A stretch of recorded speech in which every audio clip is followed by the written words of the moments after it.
ஜெயலலிதா இருக்கிற வரைக்கும் தென் மாவட்டங்கள் எப்படி இருந்தது? அதிமுகவின் கோட்டையாக இருந்தது. கரெக்டாக?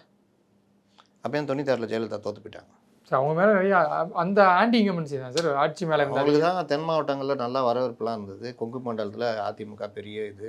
96 ஏன் தோற்று போனாங்க? சார் அன்றைக்கி இருக்கக்கூடிய அரசியல் சூழ்நிலை அதே போல் திமுக வராங்க, கூட்டணி கட்சிகள் கூட்டணி அப்படி வாங்க, அப்படி வந்தால் தான் நான் அவங்கள்ட்ட இந்த பதிலை வாங்க முடியும். கரெக்டாக? கூட்டணி அப்போது இந்த ஸ்வீப்பு, இந்த செல்வாக்கு, இது எல்லாம் ரெண்டாம் பட்சம். அன்றைய இருந்த அரசியல் சூழ்நிலை, கூட்டணி, இதெல்லாம் தான் முக்கியம். இதே தான் 2021 எதிரொலிச்சது. அன்னைக்கு ஓபிஎஸ் பண்ண துரோகங்கள்லாம் இருக்க, வேலை செய்யாமல் பல அது ஒரு முக்கிய காரணம். 10.5% வன்னியர்கள் ஒதுக்கீடு ப்ளஸ்ஸு அன்றைய இருந்த அரசியல் சூழ்நிலை. எப்படி கடுமையான கோபம் அதிமுக மேலே இருந்தது. இதை அவர்களால் கொங்கில் தக்க வைக்க முடியாது. தென் மண்டலத்தில் தக்க வைக்கணும்னா ஓபிஎஸ் போன்றவர்கள் வேலை செய்யணும்.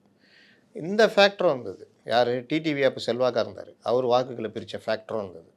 இதெல்லாம் சேர்ந்து தான் தென் மண்டலத்தில் அவர்களுக்கு கிடைக்கல. இப்போ யாருக்கும் செல்வாக்கு இல்லைன்னு நீங்கள் சொல்கிறீங்க? டிடிவிக்கு இப்போ கிடையவே கிடையாது. நீங்கள் 2021 அவருக்கு இருந்த செல்வாக்கு, 2019 அவருக்கு இருந்த செல்வாக்கு 2021 அப்படியே சரிஞ்சுது.